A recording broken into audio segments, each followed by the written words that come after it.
Class में हम लोगों के बारे में ये HTML एट्रीब्यूट्स के बारे में है, ठीक है। टोटल HTML एट्रीब्यूट, इससे पहले हम लोगों ने चैप्टर नंबर 3 एलिमेंट्स के बारे में पढ़ा, आज HTML के एट्रीब्यूट्स के बारे में पढ़ेंगे। तो सबसे पहला यहाँ पे एट्रीब्यूट्स होता क्या है, ठीक। तो in HTML attribute are used to give extra information about the element. अगर आपको किसी एलिमेंट या टैग के बारे में एक्स्ट्रा इंफॉर्मेशन रखनी है या देनी है, ठीक है, तो वो आप एट्रीब्यूट्स के माध्यम से दे सकते हैं। They help us control the behaviour. क्या हेल्प करेगा? उसका बिहेवियर कैसा होगा उस एट्रीब्यूट्स का, उसका अपीयरेंस कैसा होगा और उसकी आइडेंटिफिकेशन, मतलब हम उसको हर एट्रीब्यूट्स को अलग अलग आइडेंटिफाई कर पाएंगे कि कौन से एट्रीब्यूट्स के लिए हम कौन सी प्रॉपर्टी लगा रहे हैं, ठीक। आ जाते हैं व्हाट इज एन एट्रीब्यूट्स। तो attribute is a property of HTML tags. जितने भी HTML टैग्स हैं उनकी एक प्रॉपर्टी होती है that provide additional information about the tags. तो कौन कौन से इंफॉर्मेशन है, जैसे इनसाइड द ओपनिंग टैग और यहाँ पे in the form of name. देखिए अगर आपको कोई भी एट्रीब्यूट डिफाइन करनी है तो इस तरीके से ओपनिंग टैग के बाद टैग का नाम लिखेंगे, ठीक है। जो भी ओपनिंग टैग है, जैसे एंगुलर ब्रैकेट में A टैग है या P टैग है, उसके बाद जो यहाँ पे नेम आएगा, एट्रीब्यूट्स का नेम, और उस एट्रीब्यूट्स की जो वैल्यू इस ब्रैकेट के अंदर आएगी। ऐसा करके हम लोगों ने इमेज सोर्स की फाइल लगाई। जैसे इमेज के लिए हम लोगों ने लगाया था, याद है, src और इक्वल टू करके वो पूरा पाथ प्रोवाइड किया था। तो ये जो src है यही हमारा एट्रीब्यूट्स है और ये हमारी जो एट्रीब्यूट्स की वैल्यू होगी, यानी कि उसकी इस इमेज की जो प्रॉपर्टी है पूरी यहाँ से डिफाइन हो रही है। समझ में आ रहा है, ठीक। तो इस तरीके से आपको देना है। एग्जाम्पल के तौर पे यहाँ पे देखिए कैसे लिखा हुआ है। देखिए P टैग है, अलाइनमेंट टैग है और उस पैराग्राफ को हम कहाँ अलाइन कर रहे हैं, सेंटर पे। तो जो ये पैराग्राफ है, the paragraph is centred, P tag के अंदर जो ये एलिमेंट है ये कहाँ पे आएगा, डिस्प्ले करेगा एज ए वेब पेज के सेंटर में डिस्प्ले करेगा। तो यानी कि अलाइनमेंट जो हो गया, अलाइन, वो एट्रीब्यूट्स नेम हो गया और जो सेंटर हो गया वो एट्रीब्यूट्स की वैल्यू होगी। तो आपको प्रैक्टिकल करते हुए ये ध्यान रखना है कि उसका बेसिक स्ट्रक्चर क्या है, कि वो चीज कैसे लिखनी है। तो एज इट इज आपको बेसिक स्ट्रक्चर पता होना चाहिए, लिखने का तरीका। जैसे यहाँ पे कैसे एक तरीका बताया गया, देखिए यहाँ पे टैग का नेम डालेंगे, एंगुलर ब्रेकर डालने के बाद टैग का नेम, जो भी टैग हो, चाहे वो P हो, चाहे वो इमेज हो, चाहे वो A टैग हो, एंकर टैग हो, चाहे वो इटैलिक हो, चाहे बोल्ड हो, चाहे बॉडी टैग हो, चाहे हेड टैग हो, एनी टैग्स, तो टैग का नेम डालेंगे। उसके बाद एट्रीब्यूट्स का नेम होगा, उसके बाद एट्रीब्यूट्स की वैल्यू होगी और यहाँ पे जो कंटेंट आपको डिस्प्ले कराना है वेब पेज पे वो, और जो आपका टैग एलिमेंट होगा वो आपका बंद होगा, टैग का नेम, ठीक। जैसे आपका P टैग देखिए यहाँ पे इमेज है, तो इमेज हमारा क्या हो गया, टैग का नेम। src हमारा क्या हो गया, एट्रीब्यूट्स। बात समझ रहे हैं, एट्रीब्यूट्स हो गया हमारा, और ये हमारा क्या हो गया, उसकी एट्रीब्यूट्स की वैल्यू हो गई। यानी कि ये हमारा क्या हो गया, फिर एट्रीब्यूट्स, फिर उसकी वैल्यू, फिर अगेन एट्रीब्यूट्स, फिर उसकी वैल्यू। तो इस तरीके से हमने क्या दिया, पूरा ये जितनी भी चीजें हैं, एट्रीब्यूट्स, वैल्यू एंड नेम, सारी चीजें हमारी स्ट्रक्चर फॉलो कर रही हैं। बात समझ में आया। तो आपको जब भी प्रैक्टिकल करना है ये बेसिक स्ट्रक्चर ऑफ एट्रीब्यूट्स ध्यान रखना है। नेक्स्ट आ जाते हैं, ठीक। तो इसमें देखिए क्या क्या बताया, src, विड्थ और हाइट क्या हो गए, हमारे एट्रीब्यूट्स हो गए, ठीक। तो they give extra information about the image. तो ये जो इमेज है उसकी एक्स्ट्रा इंफॉर्मेशन कहाँ से आ रही है, कि कौन सी इमेज है, कितने हाइट की है, कितने विड्थ की है, वो हमें एट्रीब्यूट्स की प्रॉपर्टी से यानी कि वैल्यू से पता चल जाएगा, ठीक। वाई वी यूज एट्रीब्यूट्स, हम HTML में एट्रीब्यूट्स का इस्तेमाल क्यों करते हैं। तो सबसे पहला है कि change the appearance of the element, जो एलिमेंट्स का अपीयरेंस है वो चेंज कर सकते हैं। Give the identification to element, element को आप आइडेंटिफाई कर पाओगे, है ना, कि कौन सा इमेज है या कौन से हेडिंग टैग को हम चेंज कर रहे हैं, है ना, वो आपको CSS में भी जाके पता चलेगा, ठीक है। जब हम ID वगैरह एट्रीब्यूट डिफाइन करेंगे तब क्लास और ID ये सब जब बनाएंगे तो आपको समझ में आएगा कि आइडेंटिफाई कैसे कर पाते हैं किसी एलिमेंट को। सेम चीज दिखेंगी पर हम ID से, जैसे मान लीजिए एक P टैग है, एक और P टैग है, लेकिन दोनों को डिफ्रेंशिएट कैसे करोगे कि दोनों में से कौन से P की वैल्यू चेंज करनी है, किस पैराग्राफ को रेड कलर में दिखाना है, किस पैराग्राफ को ग्रीन कलर में दिखाना है, ठीक है। या तो आप इनलाइन लगा दो CSS, या तो जब एक्सटर्नल लगाएंगे तो हमको आईडी की जरूरत पड़ेगी, आगे चल के हम लोग सीखेंगे कि वो आईडी कैसे आइडेंटिफाई कर पाते हैं। फिर एक्स्ट्रा इंफॉर्मेशन जैसे उसका इमेज पाथ, उसका लिंक एड्रेस, ये सारी इंफॉर्मेशन मिल जाती है उस एलिमेंट को, ठीक। नेक्स्ट उसका बाद आ जाता है हमारे पास कंट्रोल, साइज कंट्रोल, उसके बाद यहाँ पे colour, style and behaviour of the element, ये सारी चीजें आप कंट्रोल कर पाओगे। कोई चीज कैसे दिखेगी, कौन से कलर की दिखेगी, कितना बड़ा दिखेगा, है ना, ये सारी चीजें कहाँ से डिफाइन करते हैं, एट्रीब्यूट से। जैसे आपको किसी को कलर देना है, किसी फोन को कलर देना है, तो कलर आप डिफाइन करोगे ना, कलर एक एट्रीब्यूट हो गई, प्रॉपर्टी हो गई, ठीक। और ये कहाँ हेल्प करेगा, CSS styling and JavaScript programming में। जब आगे चल के आप इस चैप्टर को पढ़ेंगे CSS स्टाइल के बारे में और जावास्क्रिप्ट प्रोग्रामिंग के बारे में, तो ये आपको एट्रीब्यूट बहुत हेल्प करने वाला है, ठीक है। तो ये मेन चैप्टर है, समझ लीजिए आपका, ठीक। अब बात करते हैं कि एट्रीब्यूट्स के टाइप कौन कौन से हैं, कितने तरह के एट्रीब्यूट्स होते हैं। तो सबसे पहला है आपका ग्लोबल एट्रीब्यूट्स, जो हर जगह आपको, ग्लोबल का मतलब क्या हो गया, आपके स्टेट में नहीं, आपके राज्य में नहीं, वो राज्य से बाहर, यानी कि पूरे इंटरनेशनल लेवल पे काम करता है, कहीं भी आपका लगा हो। जैसे यहाँ पे these attributes can be use with almost all the HTML element, यानी कि ये जो एट्रीब्यूट्स हैं ये सारे एलिमेंट के साथ काम करते हैं, HTML का कोई भी एलिमेंट हो, ठीक है। जैसे यहाँ पे कौन कौन से ग्लोबल है, एक तो आपका ID है, दूसरा आपका क्लास, तीसरा आपका स्टाइल और चौथा आपका टाइटल, ठीक। तो ये आपके कितने, 4 आपके ग्लोबल हो गया। ज्यादातर यूज हम लोगों का क्या होता है, ID का, क्लास का। फिर उसके बाद अगर इनलाइन कर रहे हो तो स्टाइल सीट का भी लग जाएगा, ठीक है। स्टाइल देना होगा तो हम स्टाइल टैग का इस्तेमाल करेंगे, वो इसकी किसी भी प्रॉपर्टी में स्टाइल का यूज कर सकते हैं, ठीक। उसके बाद यहाँ पे कलर वगैरह देंगे, ये CSS की प्रॉपर्टी है, फिर रेड देंगे, तो इस तरीके से हम चेंज करेंगे। बात समझ में आया। तो आगे चल के हम लोग CSS जब सीखेंगे तो यह सब चीजों का इस्तेमाल भी करना सीखेंगे। नेक्स्ट आ जाता है हमारे पास एलिमेंट स्पेसिफिक एट्रीब्यूट्स, मतलब हर एलिमेंट की अपनी प्रॉपर्टी के लिए जो स्पेसिफिक है। जैसे इमेज में अगर हम यूज कर रहे हैं SRC, तो वो इमेज के लिए ही SRC लगेगा, ठीक है। उसके बाद अगर आप यूज कर रहे हैं एंकर टैग, तो href उसी के साथ लगेगा। बात समझ में आ रहा है, ठीक। तो चलिए कौन कौन से हैं, These attributes are used with the specific tag only, जैसे यहाँ पे SRC with the image, ठीक, href with anchor tag, width and height किसके साथ यूज होगा, image tag और table tag, टाइप विथ किसके साथ यूज होगा, इनपुट टैग, मतलब जब आप इनपुट टैग यूज करेंगे तो टाइप बताएंगे, आगे चल के जब हम लोग इनपुट करेंगे किसी, जैसे इनपुट टेक्स्ट करना है तो टेक्स्ट, इनपुट टाइप लेबल है तो लेबल, है ना, इस तरीके से अलग अलग टाइप डिफाइन करेंगे। तो ये सारे एट्रीब्यूट्स एलिमेंट स्पेसिफिक एट्रीब्यूट्स कहलाते हैं, ठीक। अब आ जाते हैं यहाँ पे ID एट्रीब्यूट्स, जो ग्लोबल एट्रीब्यूट्स का पार्ट है, ठीक। तो ID attribute is used to give a unique name to the HTML element, मतलब अगर आपके पास 5P है, पैराग्राफ टैग है, तो हर P की अलग अलग ID अगर होगी तो हर P अलग अलग हो जाएगा, नहीं तो हर P कैसा दिखेगा, एक जैसा दिखेगा। बात समझ में आया। 5 पैराग्राफ है और चाहते हो 5 पैराग्राफ का अलग अलग कलर आए, तो उन सब के लिए क्या करोगे, एक ID बना करके ये डिफाइन कर दोगे कि हाँ इस ID के लिए ये कलर है, इस ID के लिए ये कलर है, इस ID के लिए ये कलर है, ठीक। तो ID must be unique in one page, ठीक है। हर पेज में ID जो होगी यूनिक होगी।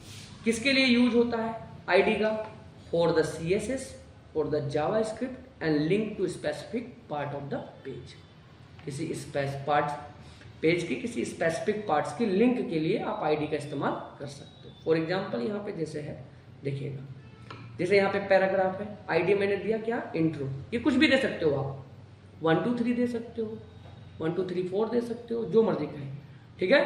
तो P टैग के अंदर ID एट्रीब्यूट्स के अंदर हमारा क्या वैल्यू है, इंट्रो, तो this is the introduction paragraph, ये हमारा एक इंट्रोडक्शन पैराग्राफ है। तो यहाँ ID से देखिए आपको कैसे डिफाइन होगा, ठीक, ये ID इसके लिए है, ठीक। उसके बाद ID जैसे हम कहीं यूज कर रहे हैं, मान लीजिए using ID in the link, अरे बुक मार्क में यूज कर रहे हैं, तो देखिए H इंट्रो यूज कर रहे हैं, ठीक है, ये एक अलग तरीके का है। href में H intro, H intro to go to the introduce, तो ये ID का इस्तेमाल लिंक के लिए हो रहा है, जैसे अगर मान लीजिए गो टू इंट्रो पे आप लिंक क्रिएट करना चाहते हो, लिंक नहीं बन रहा, या तो आप ब्लैंक छोड़ दोगे, ठीक है, या तो आप इंट्रो पे जाना चाहते हो कि हम जैसे इंट्रो पे क्लिक करें कौन सा पैराग्राफ आ जाए, दिस इज इंट्रो पैराग्राफ, वहां पे जाके कर्सर ब्लिंक करने लगेगा।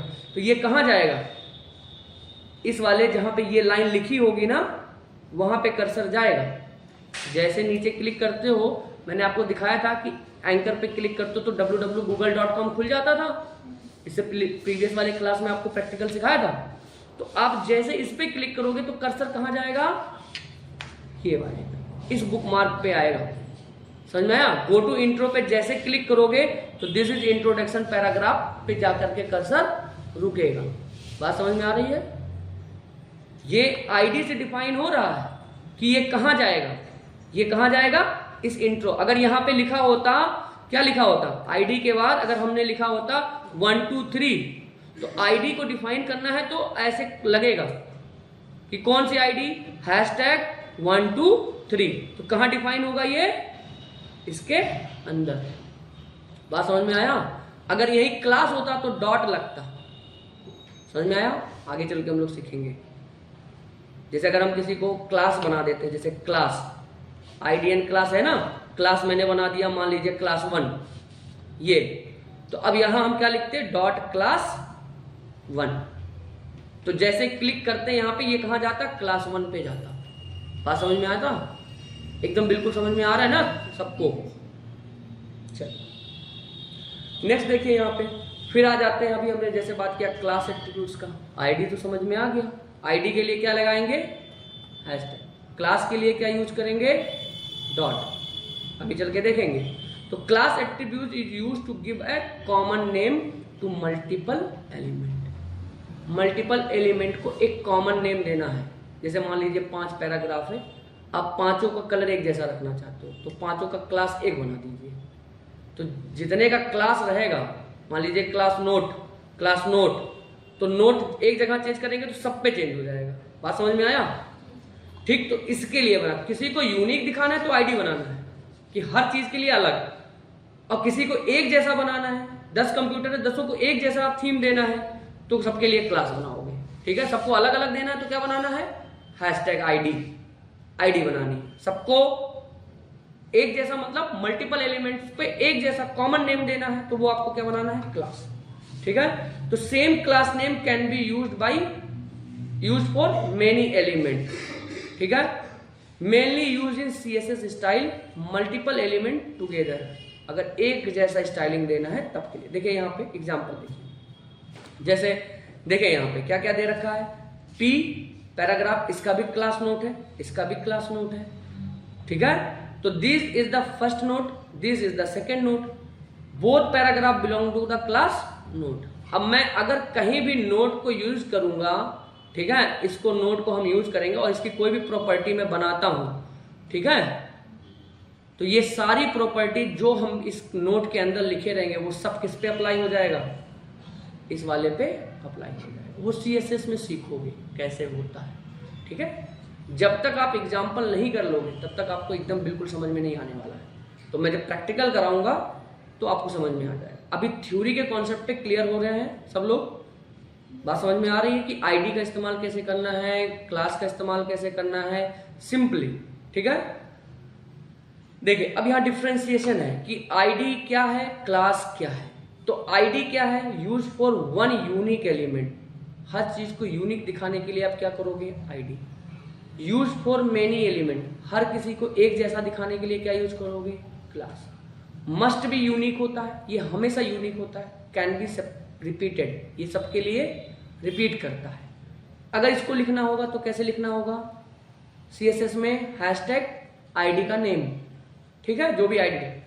अगर इसको लिखना होगा सीएसएस में तो कैसे लिखेंगे, डॉट क्लास, यानी कि क्लास का नेम। जैसे क्लास 1 2 3 है तो 1 2, हैशटैग आईडी है तो 1 2 3। क्लियर कर लेंगे? ठीक, चलिए नेक्स्ट आ जाता है स्टाइल एट्रीब्यूट्स। ठीक है, कि स्टाइल कैसे इस्तेमाल करना है, स्ट्रक्चर देखेंगे।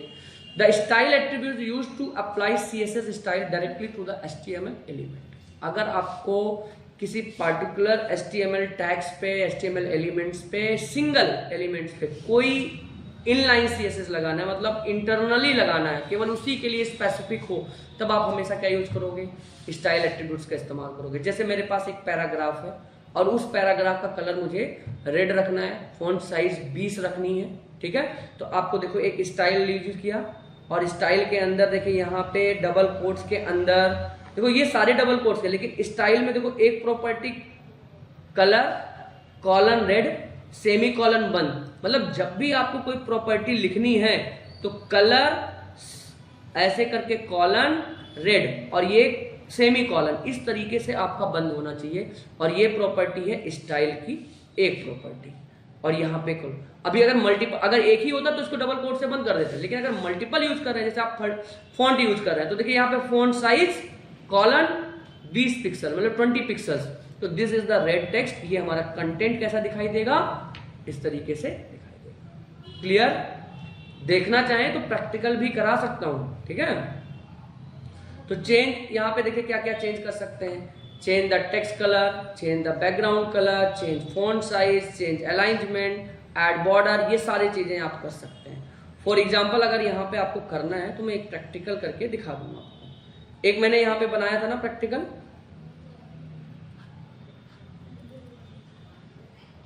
कहाँ पे था, डेस्कटॉप पे था ना, एक वेबसाइट वाला फोल्डर है, वहां पे वेबसाइट में है। चलिए आ जाइए,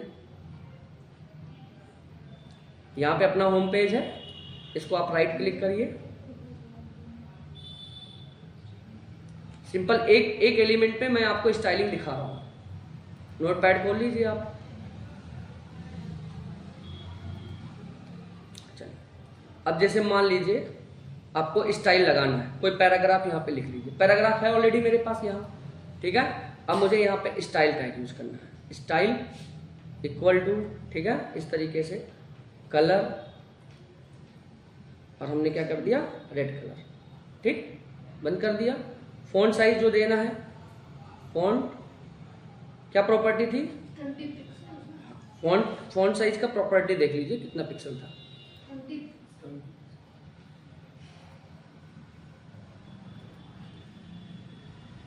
ठीक है 20, यानी कि ये प्रॉपर्टी देखना फॉन्ट साइज, ठीक है। प्रॉपर्टी सही होनी चाहिए, अगर गलत होगी तो आपको रिजल्ट नहीं मिलेगा।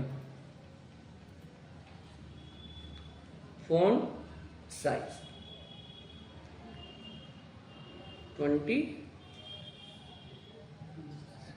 फॉन्ट साइज का देखो यहाँ पे इक्वल कर दिया, इक्वल नहीं रहेगा, 20 पिक्सल्स, ठीक है।